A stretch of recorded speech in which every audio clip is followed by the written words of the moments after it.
Yo, what is going on, everybody? Oh my goodness. I saw this the other day and I couldn't wait to share this with you guys. So here I am. Now, typically I don't tend to trust ABC News very much because they are very ideologically slanted towards a quote unquote progressive slash actually regressive viewpoint in terms of worldview. But that's just my opinion. So I'll leave that at that. But what I am going to do today is I'm going to tell you that, look, guys, I can't tell you the amount of people that have gone through separations, that have gone through divorces, that have been screwed over in the family law courts that said, I never thought she'd do this to me. I never thought that she would do something like this to me. And we never do think that she'll do something like this to us until she does. And sometimes she won't. Quite often she won't. But there are enough times that she will that you've got to be cautious of this stuff and got to be wary. Now, when you are going through a separation, quite often there can be thousands, tens of thousands, hundreds of thousands, sometimes millions, and in some rare cases, Jeff Bezos, billions of dollars on the line. Now you might think, well, she wouldn't go and take everything that I've worked for. But I mean, I've seen instances where, like there was one instance I know of where a guy had been working on a car with his son, basically building it from a rusty old shell, restoring it, prepping it, painting it, buying all the parts, working, putting the engine together, building this car from the ground up. And there's probably got a market value of $30,000 to $35,000 in its restored state. However, the ex-wife was trying to say it was worth $70,000. And I went through the comments on this particular thread, and I found countless instances where the ex-wife had said that something's worth way more than it actually is, and included something that doesn't need to be included in the asset pool. But as soon as the guy turns around and goes, well, you know what? You're right. It is worth 70 grand. So I'll tell you what, you can keep the car and I'll keep the cash. How does that sound in terms of distribution? And they're like, well, hey, well, actually, it's probably only worth about $30,000. Now it's only worth $30,000 now? Because you got to understand, guys, and look, this is biological, it's neurological, it's evolutionary. Most women, particularly when there's an emotionally charged situation, will operate from a place of emotion. And that's not, look, it can be a bad thing for you if you're not prepared for it. But, you've just got to be conscious of it and understand how that all works. Now, let's get into this article, and then I'm going to touch on a few more things. So today's article is called Cars Rammed and Man Hit in a Road Rage Incident in Newcastle. Check this out. This is incredible. Now, hopefully the sound works on this. So I'm going to play this for you. And give me a 1 if you can hear this and a 2 if you can't. Look, even if you can't hear it, the video will still tell you everything that you need to know. Now, this ute here is driven by the woman. And I'm going to quickly just read a snippet of this article before I play this. A woman has been charged after a man she knew was hit and several cars were damaged in an alleged road rage incident in Newcastle. Police say they were called to Hunter Street in Newcastle in response to reports a pedestrian had been hit and several vehicles had been damaged by a white ute. Bystanders filmed the incident with footage showing a white ute on the wrong side of the road hitting a yellow hatchback and the man in front of that car. Police say that the 55-year-old man was the driver of the yellow car and suffered minor injuries to his arm and was taken to hospital for treatment. The ute then drove off and workers at a nearby construction site surrounded the vehicle as it waited at a set of lights. The video then shows the utility ramming the car in front before moving into the intersection where it collided with another vehicle. Utility is then seen to speed off. Police said the ute was located on King Street a short time later. It's been seized for forensic examination. Christiane Bycroft, 29, was arrested and taken to Newcastle Police Station where she was charged with several offences, including driving recklessly, furiously, or speeding or driving in a dangerous manner, blah, blah, blah, blah. She also had drugs on her. Surprise, surprise. Oh, and a weapon to prevent lawful detention. As bystander vision was played, the woman yelled, cried, and clasped her hands and prayed. He stole $300 off me, the dog. He deserved it. Yeah. So because, look, I don't know if he stole $300 off her or not. I'm not going to get into that because I can't prove either of it. What I will say, though, is even if he did steal $300 off you, that's no grounds to be destroying a bunch of cars, including your own, engaging in criminal behavior, right? Carrying a weapon with you to prevent detention from doing something illegal, which you knew to be illegal prior to doing it. So this was premeditated, all over $300. She wanted to run him down. She wanted to physically hurt this guy over $300. Can you imagine if a woman took $300 off a man and then the man tried to run the woman down? Just picture the front page headlines.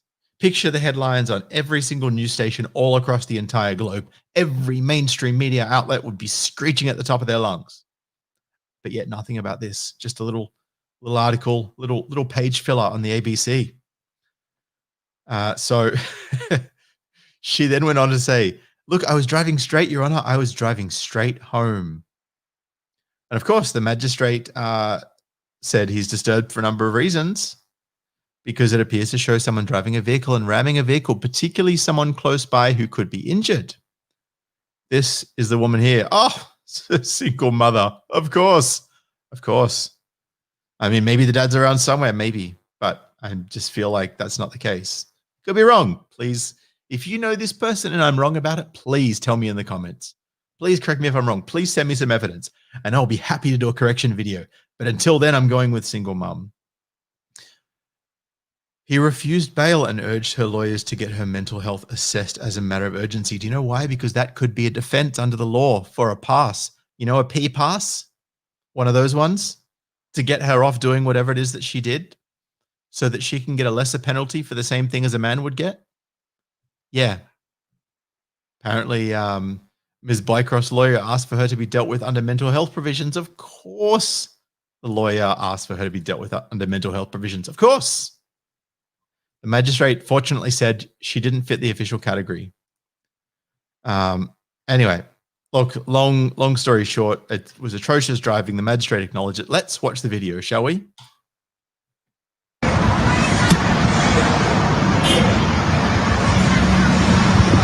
Oh!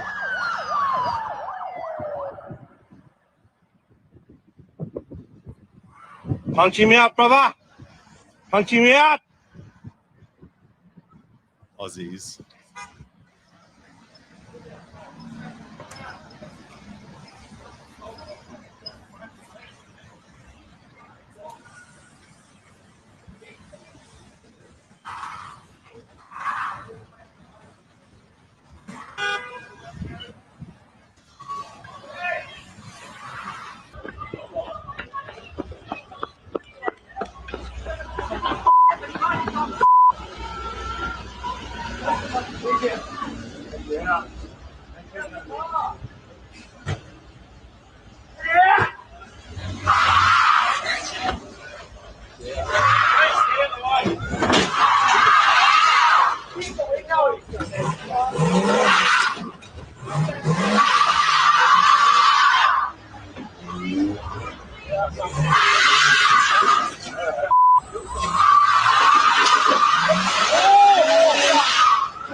Yeah, jam him in there, brother.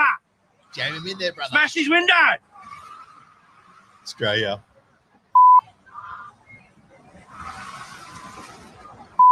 See how they assumed it was a thing? Oh, no. Hey, this down here, G.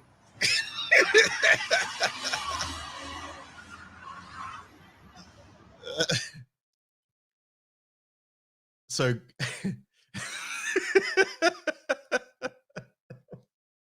honestly, I got to tell you, I love the commentary. I love Australians and the way that they talk, especially when they're really ochre like that.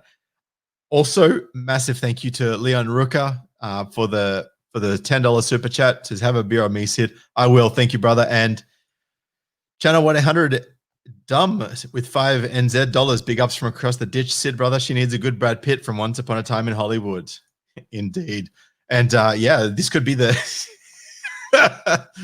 Grand Theft Auto 5 Karen downloadable content.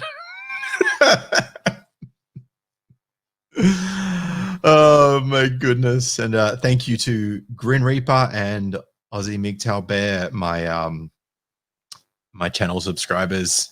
Thank you very much, brothers. If you do also want to join the channel, next to the subscribe button, hit join and check it out. Guys, think about this. If a woman is prepared to do this because she feels like you owe her $300, I'm not saying all women will go to this extent, but there are some that will. Imagine what women in a highly emotional state are capable of doing when it comes to a family law case. And we know the laws are biased in favor of women. I have evidence. I have the freaking bench books that tell judges and magistrates and family court professionals how to deal with women and how to deal with men. Plot twist. Here we go. Spoiler alert. They don't deal with them in the same way. It is deeply biased against men by very word, a letter of the law. So, yeah, if you don't think that she can just try and destroy your life in a separation, then, guys, I can't help you. Always assume that the worst is going to be attempted in the instance of a separation. Always have video evidence. In fact, I don't know if you know this, but look, I've got a Google Pixel. Some of you are not Android people. Totally respect that. If you have a phone that does video screen grabs, I would strongly suggest, especially if it's got audio, to conduct all calls with your kids, all conversations with your ex and your kids over video, so that you can capture anything on video and anything on audio to use as evidence for future instances. Even if the call's going beautifully, even if everything's wonderful, because here's the thing, later down the track, if she turns around and says, well, he was a bad father, he used to abuse the kids on calls, you can be like, well, here's the last 20 calls and, you know, watch through it all, tell me what you find. Of course, they're going to watch it and they're going to go, oh yeah, there's no evidence of abuse. That was all a big fat lie. Also, shout out to NY Buy with the 10 Australian dollars. Thank you, brother. So yeah, guys, just don't ever assume that nothing's going to happen to you. Don't ever assume that she's going to do right by you in the event of a separation. Look, you may have a happy marriage, you may have a happy relationship, but when the separation happens, you've got to be on guard. Because if they're going to do this to you over $300, imagine what they'll do over 300,000 or 3 million. I'm just saying. Anyway, guys, I hope you enjoyed this video. Thank you to you gentlemen with the super chats. I appreciate the gentleman who dropped me a PayPal last night. If you want to donate by PayPal, you can in the link below. I've also got crypto wallets as well, if that's how you want to support the channel, and Subscribestar and Patreon. Gentlemen, I'm out of here for now. I appreciate you all. Thank you so much for tuning in. Make sure you like, subscribe, and share this channel, especially if you've got a mate who's going through a separation or a divorce right now that needs to see this. And I'll catch you in the next video. Peace.